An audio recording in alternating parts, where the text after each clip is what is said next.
live environment. Yeah, this. Oh God, This is great. I got my own little TV. This is perfect. Yeah, I got it all. Adam's doing a fantastic job so far. It's been really good. So first of all, you're actually playing this right now. Yeah. That's right. And I do want to emphasize how beautiful this game is. Oh, thank you. But yeah, Brian, tell me a little bit about what you guys want to show us this evening. So I think, the big thing is, again, I think that part of the Spider-Man fantasy is to swing around New York City and, to have, not only just a great story, but have a bunch of different activities in that world. And we wanted to, give people who attend E3 an opportunity to experience that. So, obviously it's a big narrative-driven experience, but at the same time, part of that superhero fantasy, especially that Spider-Man experience, is living within New York City and seeing that. So, Adam is he's one of our combat pro players because he's a combat designer, and again, he's just showing off some really awesome stuff that as you get better with the game, obviously, we wanted to have a pick up and play feel, but at the same time, have a level of mastery and to really show off the improvisation that we've really been talking about a lot since we announced the game. I'm digging this, like sticking dudes to walls and to the floor and stuff. That looks really satisfying. I think the thing that's been really fun in these last, I would say last 6 months since we got back from the holiday break was every week I feel like I'll take the game home or I'll be playing one night and then I'll come in and say, wow, guys, I didn't know you could do that. So I think there's a lot of that, there's that sandbox nature to it as well. So, obviously you can, we have, we're going to teach you mechanics, but we want you to experiment with, his acrobatics, his webs, his gadgets, his suit powers. So combining all that stuff really allows for a lot of different gameplay and a lot of, Spider-Man's a very expressive character, and we want players to be able to express that, whether it's in traversal or in combat. It's gorgeous. These animations, these animations are just blowing my mind. Your studio has kind of been renowned for character animation and for, just fluid motion. I mean, did you guys take a lot of lessons from your previous games and really like hone in on those when you were developing this? I think animation's definitely been one of the hallmarks of our company, from Spyro to Ratchet to Sunset Overdrive. Yep.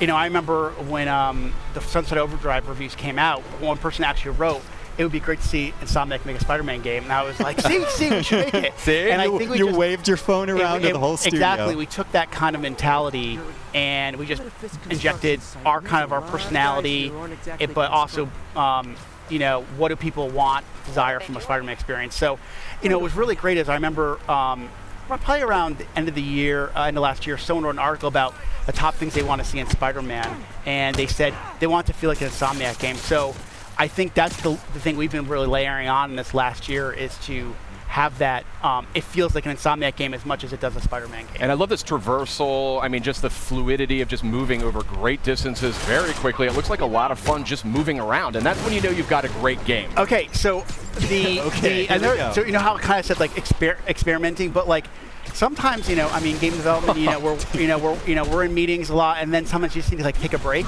And what I used to find myself doing was just swinging around New York City. It was almost like therapeutic. It's just kind of like when I play other games, I just walking or running or even taking a car. It feels so more natural now just to swing around like Spider-Man. So it's definitely one of those things that has that, again, just like combat, that pick and play feel, but we want players to have a level of mastery as they play and get What better. was that? Hold on a second. Okay. Very interesting what you're saying there. So like I said, Adam showed off, I think he showed off the tripwire. It's basically a gadget that you can either attach to a piece of geometry and the enemies walk by, they'll get like grabbed and sucked back.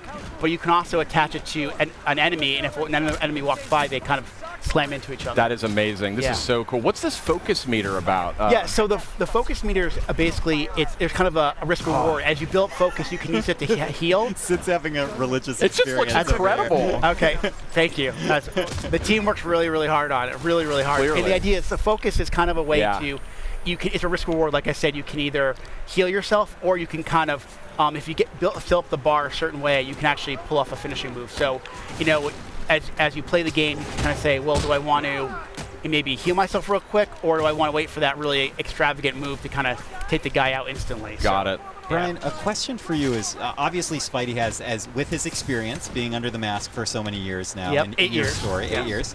Thank you. You got to be precise. I with got that. it. One of the first questions I get is like, is it an origin story? I'm like, no. That was No, like he's after we experienced. decided that the webs were definitely attached to the buildings. We decided it's not going to be an origin story. But you know, back to the combat. I mean, Spidey's experience. He has access to a lot of different techniques and technologies. How do you balance out his experience with the fact that you don't want to overwhelm a player with options, right? You want to make it approachable. You know, I assume. really that comes down to our combat team, our traversal team, Like and this our, guy our right design- here. like Adam, and really going, okay, you know, kind of handing that stuff out over the course of the game. You know, finding those right spots where you kind of, okay, we're going to teach you how to punch and how to kick and how to punch guys up in the air and use your webs. But then we layer on things like gadgets and then the suits and the suit powers. And it's kind of giving over time. If we just, you know, one thing with something like E3, you know, we want you to feel great, right? But there's a lot to learn really quickly. So it just, you know, normal course development, we kind of find those spots in the game where it makes most sense to teach those mechanics. And then as the game goes on, we want you to master those because the game's only going to get harder. Yeah, absolutely. Sid, That's what do you great. think? I got to say, this game is Beautiful, looking right? absolutely gorgeous. This is, I mean, this is just, I mean, it was looking spectacular to begin with, but this is on a totally different level. And Oh, I can man, just we're see seeing that so much. I can see that polish, though. That's the thing, and that's what comes out in that final few months of development. Yeah, I mean, if you guys watched the press conference, right? Sure. You saw all those games, those first-party games, and they all have a level of polish. And to be in a press conference with the likes of a Naughty Dog, a Sucker Punch, Kojima Productions,